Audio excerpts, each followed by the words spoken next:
Hey guys, welcome to Session 7 of the Impact Cohort Series, Good News for Your Family. Today we're going to talk about good news for adult children and parent relationships. Even as we continue growing as husbands and fathers, we never stop learning how to be sons as well.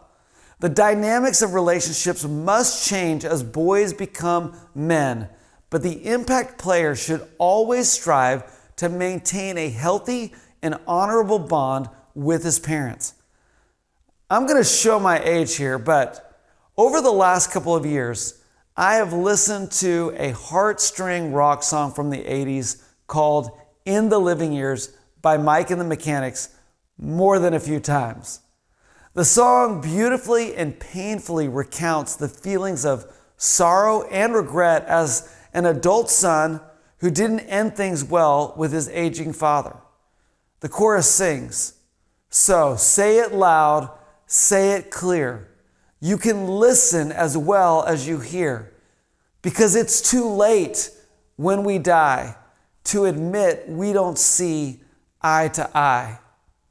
The final line of the song shares, "I wasn't there that morning when my father passed away. I didn't get to tell him all the things I had to say."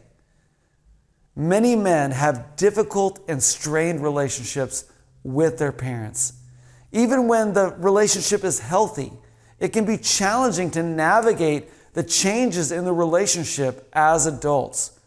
In the past few years, I have personally lost both of my parents, and I can tell you from experience, it is such a joy to know that your relationship with your parents was healthy before they pass.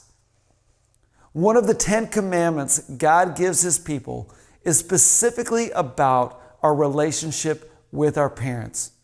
You know it. Honor your father and mother.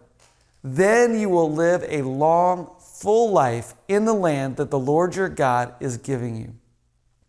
Exodus 20:12. As you read that verse, do you notice any expiration date? No. Does it say, honor your parents until you get your driver's license? Nope. What about when you graduate from college or move out from your parents' house? Nope. It's a lifetime contract. It's a lifetime command, even after they pass away. Does this mean that we should agree with them on everything they say or do? No. Honoring our parents doesn't mean we have to condone or ignore ungodly behavior or attitudes. It doesn't mean we have to agree on politics, parenting, or how to best live your life. It does not mean remaining subservient to or remaining dependent upon your parents either. This type of honor is not transactional, but based on a faith and obedience to God, not on whether your parents deserve your honor. The truth is that not every parent deserves our love or honor, and that is not the basis for our love. 1 John chapter 4:19 tells us that we love because He, God, first loved us. This is the basis for loving and honoring our parents. We love our parents on the basis of God's love for us. When we were children, honoring our parents meant respecting, obeying, and showing them affection. Ephesians chapter 6:1 says, "Children, obey your parents in the Lord, for this is right." As we transition into adulthood, however, honoring our parents as adults means respecting, being considerate, and caring for them. 1 Timothy chapter 5, verse 4 gives us a clear imperative for our aging parents. Their first responsibility is to show godliness at home and repay their parents by taking care of them. This is something that pleases God. Take time to think about some practical ways that you can show your parents respect, consideration, and care. It may mean seeking to reconcile or restore the relationship in a significant way. It may mean sacrificing time or money and even personal freedom to love and care for them well. Remember, this is a command, but it's a command with a promise. Every once in a while, I speak with a man who shares that he is struggling to respect and honor his wife's parents, the in-laws. If you are married, one of the greatest challenges you may face is learning to relate well to your spouse's parents, and vice versa.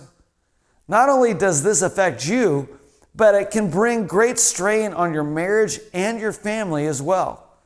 Sometimes either the man or the woman has trouble cutting the apron strings in their emotional dependence upon their parents.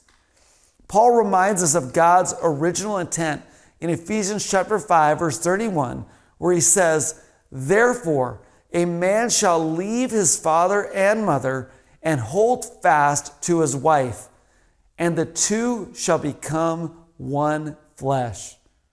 Learning what it means to leave your father and mother and hold fast to your spouse is critical to the process of two becoming one as a married couple. In the early days of our marriage, I was intimidated by my father-in-law. Not because he was some big scary guy, but because he was really good at many things that I was really bad at. It often felt like I couldn't meet the expectations that he had set for the man of the house. Over the years, however, I realized that I didn't need to be intimidated, but rather I began to reach out to my father-in-law and as a friend and ally, not an adversary. He has taught me a lot over the years. And the truth is, I've been able to teach him a thing or two along the way also. Even if you can't get on board with your in-laws, you must continue to respect them while maintaining healthy boundaries. 1 Timothy chapter 5, verse 1 reminds us, "Never speak harshly to an older man, but appeal to him respectfully as you would to your own father." Honoring your in-laws may not be easy, but it is necessary for having a strong relationship with your wife. If the relationship has truly become toxic or abusive, take active measures to protect your family and guard their hearts. Be the adult in the situation, even if your parents or her parents are acting like children. Take time this week to find your best verse from 1 Timothy 5 using the ABC Bible study method. Our scripture memory verse this week is 1 Corinthians chapter 16, verses 13 through 14. This is a good one. "Be on your guard, stand firm in the faith, be courageous, be strong, do everything in love." Remember, even though relationships with our parents or in-laws can be frustrating, prioritizing your relationship with God, your spouse, and your children is of utmost importance. Don't let a strained or dysfunctional relationship harm your marriage or your faith. As the spiritual leader in your home, be proactive in creating healthy boundaries and fostering constructive communication that encourages a flourishing relationship environment. Well, that's all for today, guys. We will see you for session 8.